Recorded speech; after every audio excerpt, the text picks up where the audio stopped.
couple announcements. I know you think you probably know everything, but just in case, I want you to know that things are a little bit busy these next couple of months, so I'm going to tell you about that.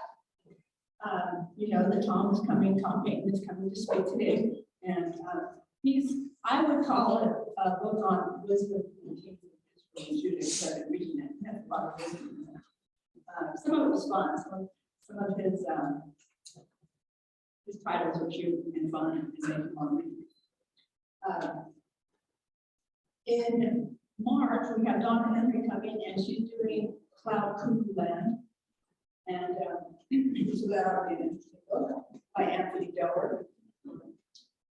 And then upstairs on the reference desk, you can find a bunch of wrapped books.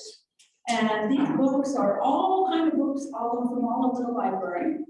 And you can check them out. We call it a blind date with the book. So that it gives you an opportunity to read something you might not normally read. And sometimes, like a blind date, you like the date, sometimes you don't. So if you like it, you finish it, and if you don't, you bring it back. And if you finish it, or if you get the book, you can write the book title down, and you can put yourself in a drawing, and then we will be giving out some kind of like dinner or something for you.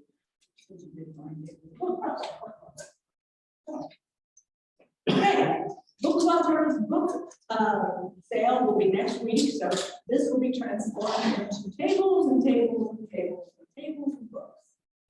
Fiction, non-fiction, you name it, we will have it. So that's starting. It starts on Wednesday this time. We used to start them on Thursday, but now it's on Wednesday because it's 4 days for a book sale. Okay. We're not having chocolate and all that jazz because of COVID and all this restrictions and people reading over our research and stuff. Couldn't quite get into it, so I'm doing that instead, and maybe we'll have some chocolate or something downstairs.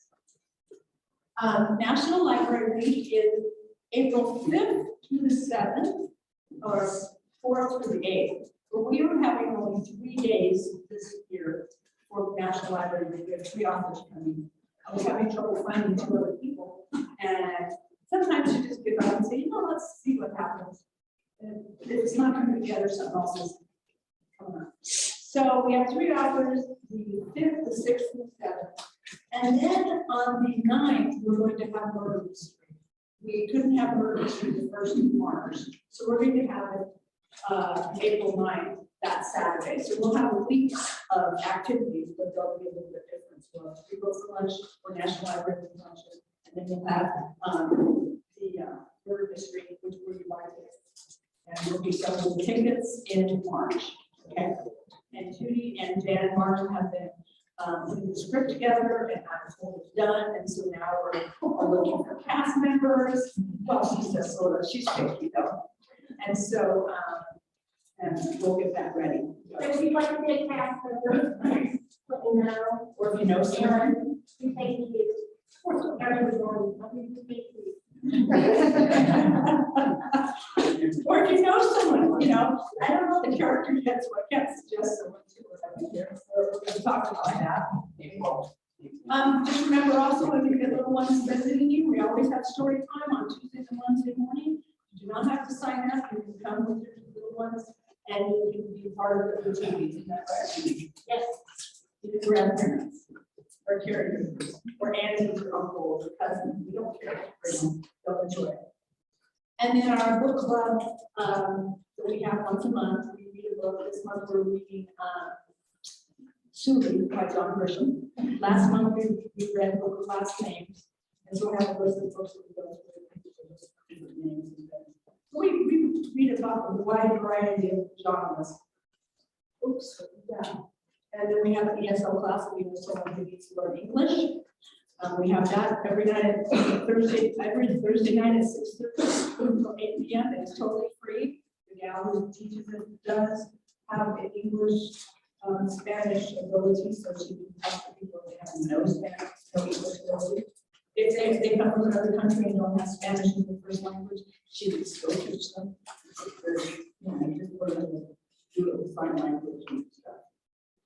1,000 books for kindergarten. You can do this with your grandkids or your children.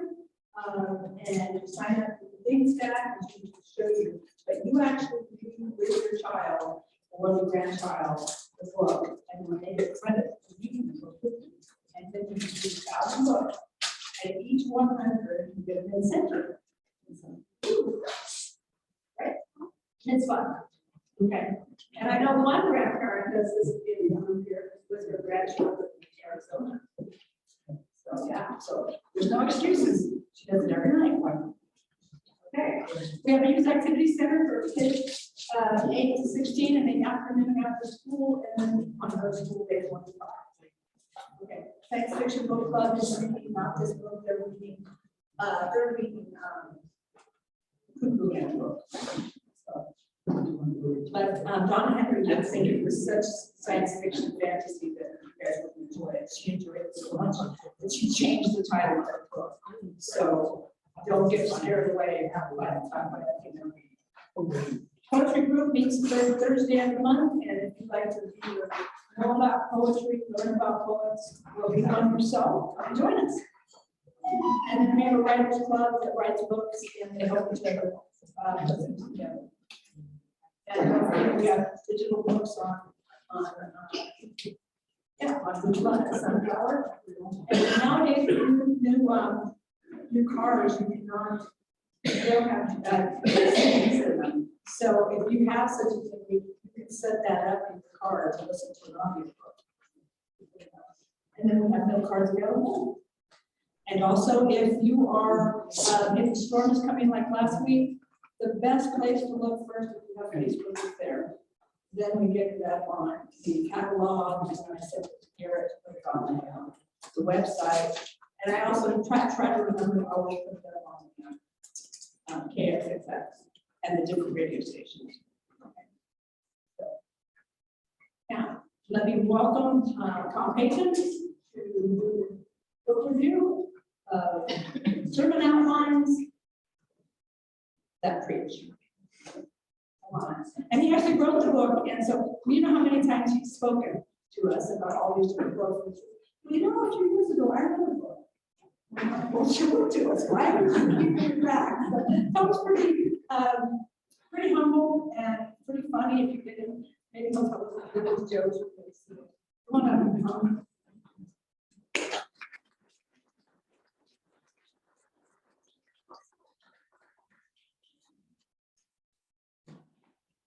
Thanks, Melanie. I really wasn't sure anybody would show up for this, so I'm glad that everyone is here.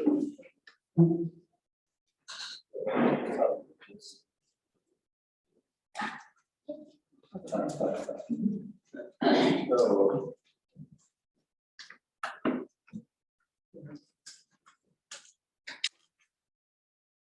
okay.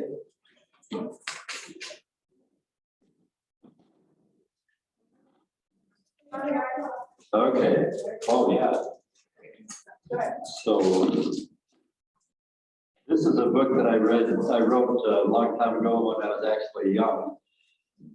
And we were actually pastoring in Nebraska when I wrote the book. I was preaching a series on David. And I just thought this is really fun, so maybe I should make a book out of it. And so this is what we came up with. I put a terrible name to it. It's called Sermon Outlines That Preach, because I was hoping that I was writing for fellow pastors, you know, to help them to put together outlines. But actually, it is the story of David. And it's meant to be an inspirational book. For example, chapter 2, which is entitled How to Really Mess Up Your Life and Everybody Else's in the Process. I visit the jail every Wednesday, and the guys really love the book, and especially that chapter, because they can identify with that. So what it is just 21 chapters, 21 stories on David. And the life of David is really interesting, and it really speaks to us, I think, because he has so much in common with us. And so there's so many different subjects that are brought up in it. For example, chapter 1, which is entitled How to Be a True Friend. Well, that's about David and Jonathan. Jonathan was supposed to be the next king because his father was king, and that's how it happened. If your dad is the king and you're the oldest son, you're supposed to be the next king. But God had not determined it that way because King Saul, Jonathan's father, had done some bad things. And so he decided he was going to get rid of Saul and make David king. And David and Jonathan should have been rivals. They should have been against each other, but instead they became best friends. They made a covenant together. And when Jonathan was a very brave man, and when he saw David go up against Goliath, Goliath was challenging the Israelites to come up with someone to fight him, and whoever won, if Goliath won, then the Israelites would have to serve the Philistines, and if David won, their champion won, then they'd have to serve the Israelites. And David was just a boy. In fact, he had just come up with some supplies that his dad had sent, for the army, because his brothers were in the army. And when David showed up, they made fun of him and they said, "What are you doing here? You just came to watch the battle," which there wasn't a battle going on. It was kind of a standoff. And so anyway, when David heard Goliath blaspheming God and challenging them to fight him, he went up with a slingshot and killed the giant. And when Jonathan saw that, Jonathan being a brave man himself, they were just drawn together as great, great friends. So I thought that was a really inspiring story about their friendship, and they made a covenant that they were always going to be faithful to each other. So the story of David and Jonathan, and then of course, chapter 2, how to really mess up your life and everybody else's in the process, is about David and Bathsheba. And all of you know that story. David, of course, he should have gone to battle with his army, but instead he decided to take some time off, and he just stayed back in Israel, in Jerusalem rather. And of course, when he saw Bathsheba, he sent for her, and they slept together, and then she got pregnant. Well, her husband was one of his best officers, and how's he going to cover that up? The only thing he could think of, he ended up having his office. Well, he had him come back to Jerusalem. He thought that her husband had slept with her, and that he'd think that was his baby. But he wouldn't do that. He came back, but he slept at the door of the palace. And David says, "Go sleep with your wife." Well, how can I do that? The rest of the army's out there sleeping on the ground, and I should be like them. So David finally covered the thing up, sent him back with a note to the commander saying, "Have this guy put to the most dangerous part of the wall when you're attacking it, and make sure that he gets killed." So adultery became complicated by murder. And so this is, again, it seemed like such an innocent thing, but it wasn't. It was something that really messed up David's life and everybody else's too. The third chapter is talking about, are you really prepared to die? And since I'm a preacher, you might think that I'm just thinking about, do you know Christ is your Savior? Which is important. I mean, if in order to really be ready to die, we should know Christ is our personal Savior, that He's forgiven our sins. He's forgiven my sins personally, and that, He died for my sins, and then He rose from the dead, so that He's living in me because I put my faith in Him. Well, that's super important. But this is about something else. A lot of times people die and they haven't made preparations for their family, so that their family knows who gets what. And David had 2 sons, and of course the son of the king is, the eldest son is supposed to be the one who becomes king. But David and Bathsheba had a child, a son named Solomon. And so he told her that he promised her that Solomon could become king, but he never told anybody else. So when David was on his deathbed, he had another son named Adonijah. And Adonijah was already riding a donkey up and down the street, proclaiming himself to be king. And Bathsheba came in with the prophet Nathan, I believe it was, and she said, Do you know everybody's saying that he's going to be king and my son Solomon's going to be killed? Because that's kind of how you do that. You don't want to have rivals and you don't want to have a civil war. So you just kill off everybody else who might claim to be king. So that was a real situation. And David had to do something about that. And so, you know, you've seen those big Winnebagos and stuff with the sign in the back that said, we're spending our children's inheritance. We kind of have to make some kind of plans anyway. So then, of course, after David died, Solomon did become king, and he was 12 years old. How would you like to have a 12-year-old president? Sometimes we think we do, but Solomon was 12 years old, and God appeared to him. You all know the story. Said, Solomon, here's a blank check. Just fill it out, the amount. Whatever you want, you ask for it and it's yours. And Solomon said, Lord, 12 years old and I'm king. My father was a great king. He built this up to be a great nation. But what can I do? He says, please give me wisdom so that I can rule this nation and make it strong. And God was so pleased with that because think of what he could have asked for. And so God gave him wisdom beyond anything that anyone else had ever had until that time. So that, I think, is a very inspirational story. And then, of course, in chapter 5, the place of worship, Solomon, one of the first things he did was build the temple, and it must have been really grand. It was like just, well, one of the walls of the temple was covered with gold so that when the sun came up, it shone on that wall, and it's just really bright. And of course, Solomon prayed, and God's Spirit came into that temple, and it was just an amazing, amazing place. Then we read about Solomon's twilight years in chapter 11, but I named that the slippery slope of compromise because even Solomon, as great as he was, we all make mistakes, don't we? Is anybody here perfect? Got any perfect people here? We all make mistakes. So Solomon, he made some poor decisions toward the end of his life. And so that became a real problem. His twilight years weren't so great as his younger years.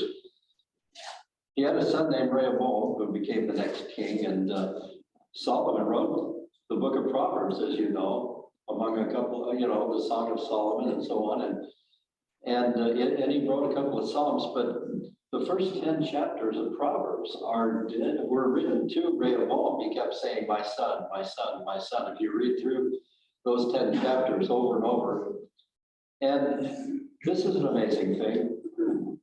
Solomon had 700 wives and 300 concubines, and one son that we know of, just one. That math doesn't compute very well, does it? But it's true, we only know of Rehoboam. So when Rehoboam became king, he didn't have any Bibles, no brothers or half-brothers claiming that they should be king. So anyway, since he had 10 chapters of Proverbs dedicated just to him, you know, directed just to him, you'd think that he'd be pretty wise. But his very first decision was a foolish decision.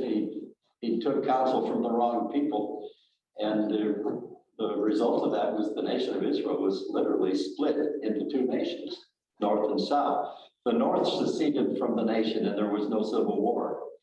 So that was kind of interesting. But it really weakened Israel because of that. And now it was two countries, and they were against each other.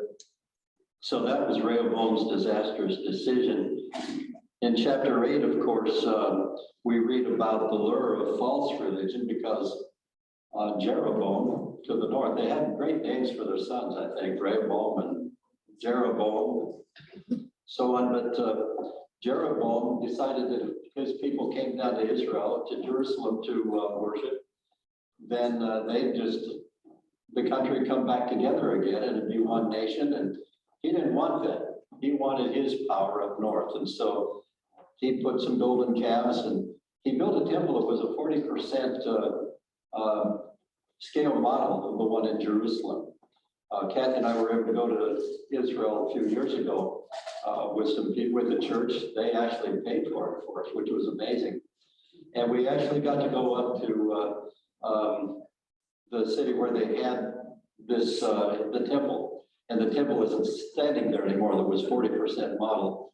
But at least we got to see where it had been standing and where they had worshiped these golden calves. There was one there and one down in a town called Bethel. And we actually got to see where that had been. But, you know, because of that, of course, he drew the whole northern kingdom into idolatry and God had to judge them. So that was not such a great deal. So Rehoboam's disastrous decision, it really had some long-term effects. Then in chapter 8, don't buy brand X. Some of you remember back in the old days when that was the advertisement, don't buy brand X, buy our brand, you know. Well, brand X is kind of a false religion, and that was because of Rehoboam's decision that Jeroboam was able to introduce the worship of these golden calves, and that wasn't a good thing at all, of course. Chapter 9, of course, talks about Joash, and it's about half-hearted faith. And Joash, when he became king, God said to him, he took a bow and arrow and he said, shoot these arrows out the window. And so he shot some arrows out the window, and then he said, now take the bow and hit it on the ground. And Jeroboam only did it about 3 times, and the prophet just really gave it to it. And he said, you could have done it 10 or 12 times, and I would have given you 10 or 12 victories over your enemies, but now you'll only have 3, and it's not going to turn out very good for you. So Elisha was facing death at that time, and but he really let Joash have it because he wasn't wholehearted in what he did. And then, of course, the story of Ahab and Jezebel and them stealing Naboth's vineyard, there was so much in there that I had 3 chapters about that, because what they did was just really terrible. You know, Ahab and Jezebel had 2 palaces, one in Samaria and one in Jerusalem. And at any rate, by one of those palaces, there was a vineyard. And Ahab's cook had convinced him that if he bought that vineyard, he could plow it up, you know, and turn it into a vegetable garden and have fresh vegetables every day. Now, being a guy, I catch it, you know, it's kind of hard to imagine him being excited about that. But at any rate, they finally came up with a plan, Jezebel did, to have Naboth put to death, because Naboth couldn't sell it, because you can't. By law in Jerusalem, you couldn't transfer property to another family. It had to stay in your family. And then this was God's law, in fact, that he'd established. So, so Naboth, he couldn't, if he wanted to, sell that. So he was put in a pretty bad fix. And so Jezebel came up with a plan in which she actually had Naboth falsely accused and stoned to death. And then they came in and they took that. So I had 3 chapters on that. One had to do with covetousness. You know, one of the 10 commandments is you shall not covet. I mean, I can understand you shall not commit adultery, you shall not commit murder, all these big ones, you know, you shall not steal and all that. But covet, everybody covets, right? I mean, anybody that doesn't covet something that somebody else has. I remember when we lived in Nebraska, there was a house up on a hill, and every time I drive to Scotts Bluff, I'd look up on it. It was just a beautiful house. It was turned just as kind of a beautiful angle, and it was nicely, nice trees and shrubbery around it. And I always had a little bit of jealousy, a little bit of covetousness in my heart over that. I think if I'd lived there, I wouldn't have been happy because I'd have to drive up that hill every day. But at any rate, every time I drive by there, I'd have this little pang of covetousness. And then a friend of mine who knew this man was in this man's house. And he said the man, while they were visiting, walked over to his picture window and he looked out of the beautiful valley there going into Scotch Bluff. And he said, Roger, he said, you know something? I am the most miserable man in this valley. And here I was coveting, jealous of what he had. So at any rate, you know, covetousness is an incredibly powerful thing. And because of covetousness, all kinds of crimes are committed. You know, adultery and theft and murder. And in this case, Ahab and Jezebel wanted that vineyard so badly that they had Naboth put to death, had him murdered so that they could take it. The other message is about abuse of power. And I talk in that chapter about how to recognize the abuse of power. For one thing, when we're in leadership, our goal is to minister or to meet the needs of other people, not for them to meet our needs. And there's other ways to recognize abuse of power. So that was the second message. And then, of course, the third one is called the forgotten message, because we don't like to talk about God's judgment a lot of times. But the Bible talks a lot about it. And so Ahab and Jezebel, they ended up paying a high price for what they did, of course. We get to chapter 13, and I call that the power of influence, and it's about Jehoshaphat. Unfortunately, he was a great, wonderful king, but he had a habit of getting involved with a bad king whose name was Ahab. And you know, the bad guys always got the most influence, it seems like, in a situation like that. And so Ahab was always getting Jehoshaphat into trouble. So Jehoshaphat and the power of bad influence. And then chapter 14 is the Valley of the Ditches, which is one of the most interesting stories in the Bible. Jehoshaphat and the Valley of the Ditches. I'm probably giving you too many spoilers already, so I'm just going to leave that.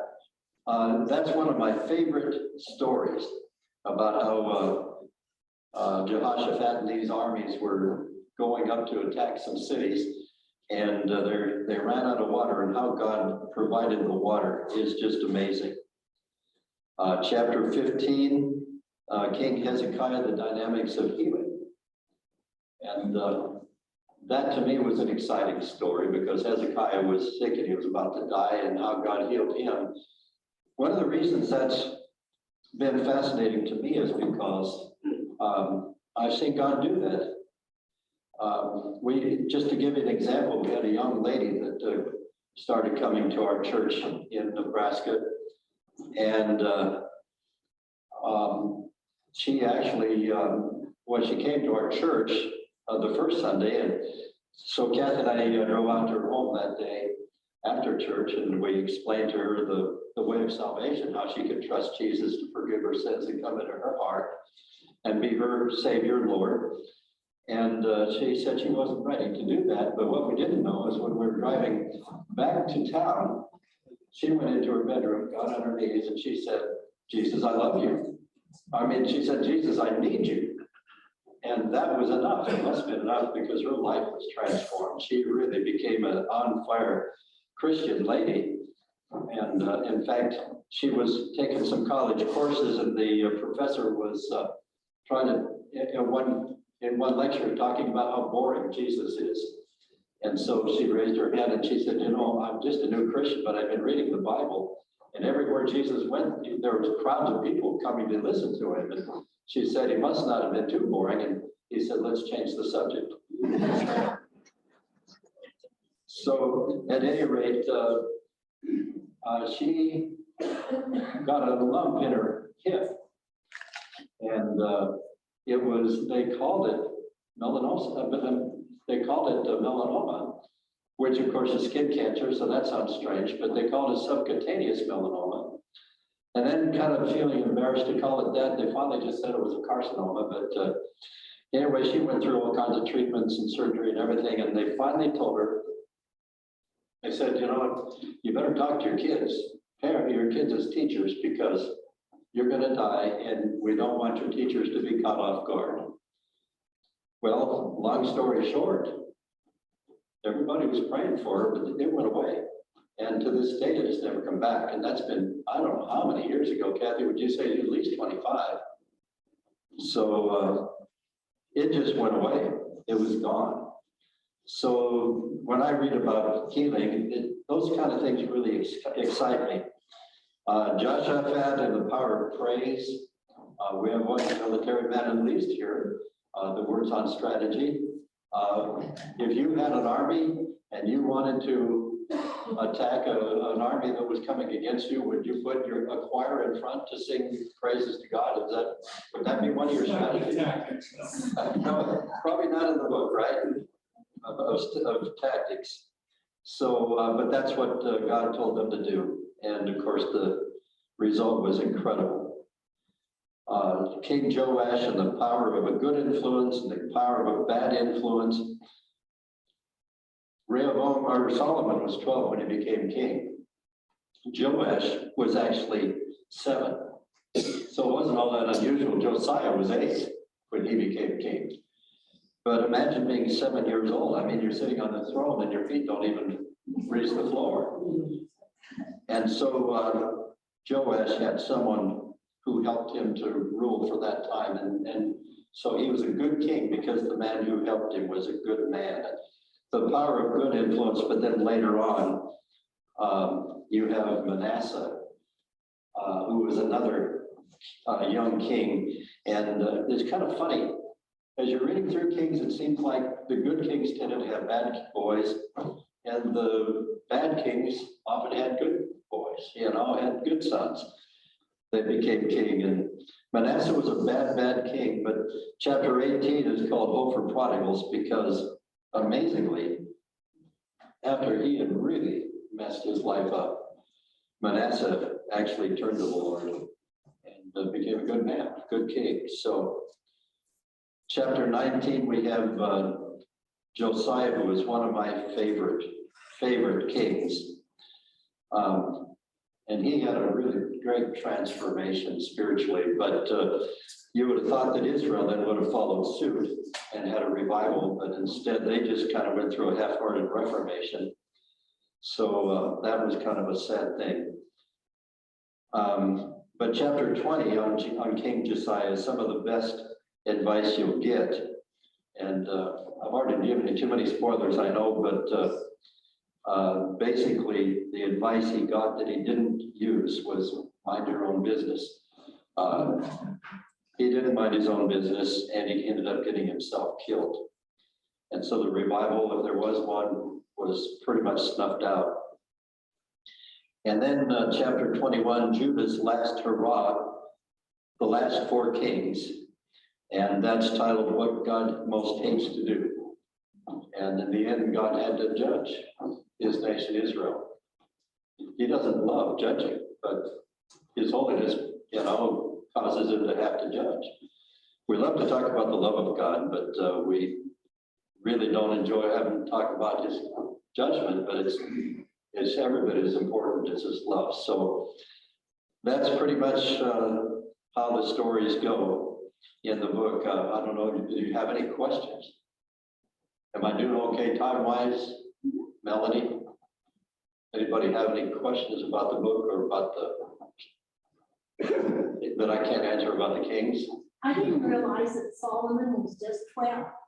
Yeah. It wasn't that uncommon. It's just that when the king died, then his son became king, and that really caused a real situation sometimes. Yeah. So who helped you?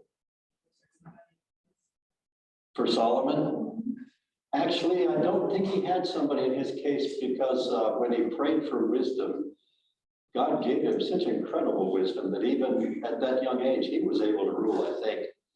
I'm sure he had counselors, but I think that he was able to. 12 actually is considered in that culture from a young boy to be an adult, even though, what do they call it when a young boy? Bar mitzvah. They have their bar mitzvah, I think, at 13. But actually, age 12, I think, was considered to be adulthood. But 12 years old to be king, that's quite a thing. But I think it was because of the wisdom they got from God that he was able to do it without a counselor. I mean, he did have a lot of counselors. And this is what his son made a mistake of. Instead of listening to his father's counselor, Rehoboam later, he listened to these other counselors that he'd grown up with and told him what he wanted to hear instead of Solomon's counselors that told him what he needed to hear. So yes, he had a team of counselors, but I think he really reigned as king from age 12. So that's a really good question. Yes. Are there, since you wrote this a while back, is there something that you wish you hindsight now, go, I wish I would have added this one? Well, I don't know. I haven't had that thought, but I wish I'd have given it a better title. But that was a good question, but no, I don't think so. So it's not exhaustive, that's for sure. Far from exhaustive. It's just kind of hitting the highlights, I think. So. I think that's a good title. It's your curiosity about it, find out just exactly what it could be about. Well, thanks for saying that. I appreciate it. Maybe Seriously, when I see that, I'm not a reader. My Bible stuff, but just pick up books and read. And as soon as I see it as a title, my curiosity was instantly, I wonder what that. And so yeah, I think it's an excellent title. Oh, good, thank you. I did have other pastors in mind, that we had a president of our Bible college that just preached these powerful messages. And he had these outlines that just really laid it out so good. And that's one reason I did that, is because I thought it's important. I think an outline, you could actually preach your sermon in 3 or 4 seconds if you have a good outline. Just say the points of the outline and that's your sermon. We had a Promise Keepers, and some of you might remember this, some of you guys. At Promise Keepers in Denver, we had a speaker he was a black fellow. And he gave us his outline. The message was, go on. And the thesis was, go on. And point 1 was, go on. And point 2 was, go on. And point 3 was, go on. And that was a powerful message. And that was an outline I never forgot. So, 2-word outline. So. Well, thank you all for coming out, and thank you for letting me do that too. Thank you.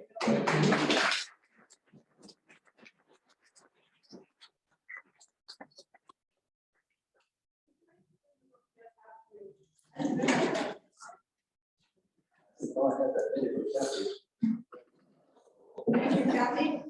And I just want to say thank you real quick with the love and Oh. Thank